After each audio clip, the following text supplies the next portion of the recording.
ऐसे कैंडिडेट जिनकी अश्लील वीडियो सोशल मीडिया पे वायरल होती हैं, जो आप ये देखिए कि वो इस समाज में क्या सुधार कर पाएंगे। बहन बेटियों के बारे में उनका नजरिया ऐसा है, जो लोग देख रहे हैं उनकी इस तरीके के कथन को और उनके कथन के बावजूद भी लोग उनको वोट दे रहे हैं और वो जीत रहे हैं। सवाल तो सर बनता है, बीजेपी की सीटें देखिए नीतीश से भी ज्यादा हैं। आप अगर एक एक चीज अगर नोटिस करें तो आज बीजेपी को नीतीश की भी कोई खास आवश्यकता नहीं है। मुझे लगता है आगे वाले टाइम में हो सकता है नीतीश को बिल्कुल साइड ही कर दें। नमस्कार दोस्तों, आप देख रहे हैं लोक भारत। बिहार में इलेक्शन हो चुका है और एनडीए ने बहुमत भी हासिल कर लिया है, लेकिन आखिरकार महागठबंधन को इतनी करारी हार कैसे मिल गई? यहाँ पर जनता मौजूद है, जनता से जानने की कोशिश करेंगे कि महागठबंधन कहाँ फेल हो गया, कहाँ मोदी जी या एनडीए सरकार आगे निकल गई। सर, क्या लग रहा है आपको, इतना बड़ा उलटफेर बिहार में आखिर कैसे हो गया? इसकी तो जनता ने या विपक्ष ने उम्मीद भी नहीं की होगी। देखिए, अब ये जो पूरा आंकड़ा है ये तो वैसे भी समझ से बिल्कुल परे है। ये तो सबके सामने वादे अगर हम देखे भी जाए तो बिहार में जिस तरीके से जनमानस की जो डिमांड थी, जो मुद्दे थे, और जिस तरीके से सभाएं देख रहे थे, जैसे खेसारी लाल की भी सभाएं देख रहे थे, और लोगों पे जहां बात हो रही थी पलायन पर भी और बहुत सारे मूलभूत मुद्दों पर भी, मगर बिहार का इलेक्शन बिल्कुल उसके परे है। अब हमारी ये समझ में नहीं आता कि ये ऑन द स्पॉट, जैसे हम लोग इसको एक बात बोलेंगे कि चुनाव आयोग की बहुत ज्यादा मेहरबानी है। हम बोलेंगे कि इसको चुनाव आयोग ने जैसे 10,000 रुपए वहाँ इलेक्शन से पहले जो बांटे जा रहे थे, अभी कोई पर्टिकुलर दूसरी पार्टी होती, चुनाव आयोग फौरन ही उनको नोटिस पहुंचाता। इस पर कोई सवाल नहीं हुआ सर, कोई सवाल नहीं हुआ, पूछा नहीं गया कि आप ये कैसे कर रहे हैं। और जिस तरीके से भी मैं समझता हूँ कि चुनाव आयोग की जो फेयरनेस है, मतलब अब तो ये क्लियर है कि चुनाव आयोग पूरा, देखिए बीजेपी और चुनाव आयोग अब एक ही है मेरे नज़र में, तो एक ही है बिल्कुल, दोनों ही वाली बात है। आप ये बताइए कि ऐसे ऐसे कैंडिडेट, मैं चलो आप बिक गए, 10,000 रुपए में दे दिया किसी को, आपने खरीद लिया वोट, ठीक है। ऐसे कैंडिडेट जिनकी अश्लील वीडियो सोशल मीडिया पे वायरल होती हैं, जो आप ये देखिए कि वो इस समाज में क्या सुधार कर पाएंगे। बहन बेटियों के बारे में उनका नजरिया ऐसा है, जो लोग देख रहे हैं उनकी इस तरीके के कथन को और उनके कथन के बावजूद भी लोग उनको वोट दे रहे हैं और वो जीत रहे हैं।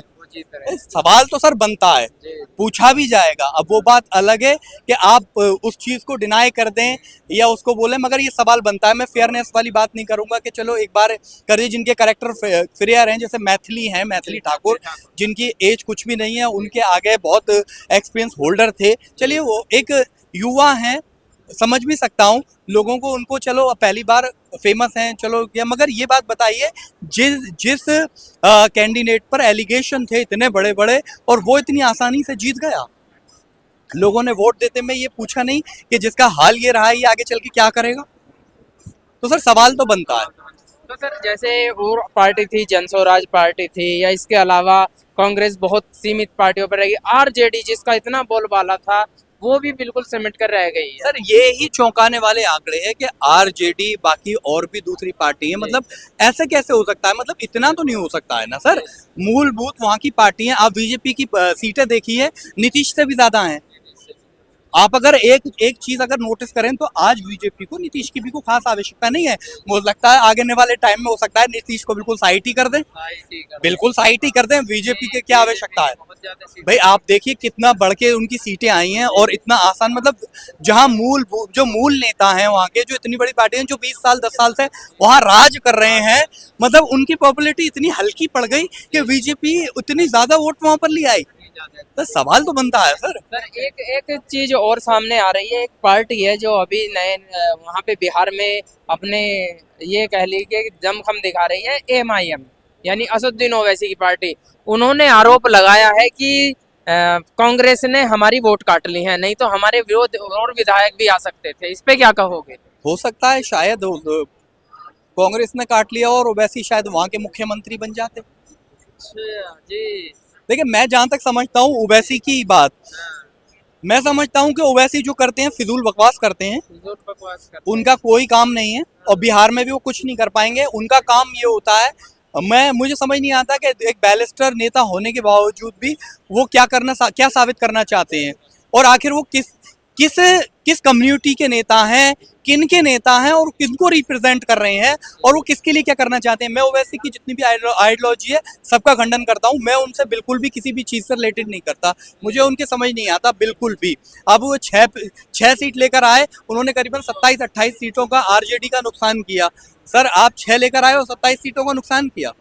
लेकिन वो कह रहे हैं कि हमने तो ढोल बजा के कहा था कि हमें गठबंधन में शामिल कर लो और मात्र 5 सीट ही दे दो, हमें नहीं दी तो उसका खामियाजा है। आप कैसे देखोगे? मैं तो हर उस पार्टी को ही गलत समझता हूँ जो अपना फायदा देखती है और जनमासन का फायदा नहीं देखती है। ऑब्वियसली मतलब मोल भाव कर रहे थे अपनी पार्टी के लिए, तो वो तो लोगों के नेता हैं, लीडर हैं मुसलमानों के लिए, बताते हैं मुसलमानों के लीडर हैं सर, ओवैसी मुसलमानों के लीडर, तो मुसलमानों के लीडर मोल भाव कर रहे थे कि आप हमको इसमें ये दीजिए और हम आपको ये करेंगे।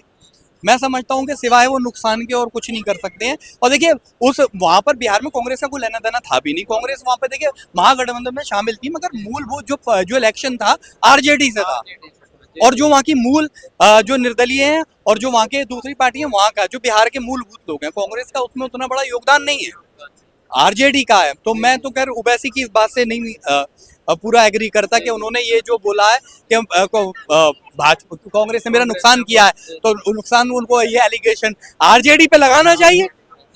आरजेडी के तो कैंडिडेट ज्यादा थे, इसकी थोड़ी थे कांग्रेस की, तो मुझे उनकी बात समझ में नहीं आती, मैं उनकी बात से रिलेट नहीं करता।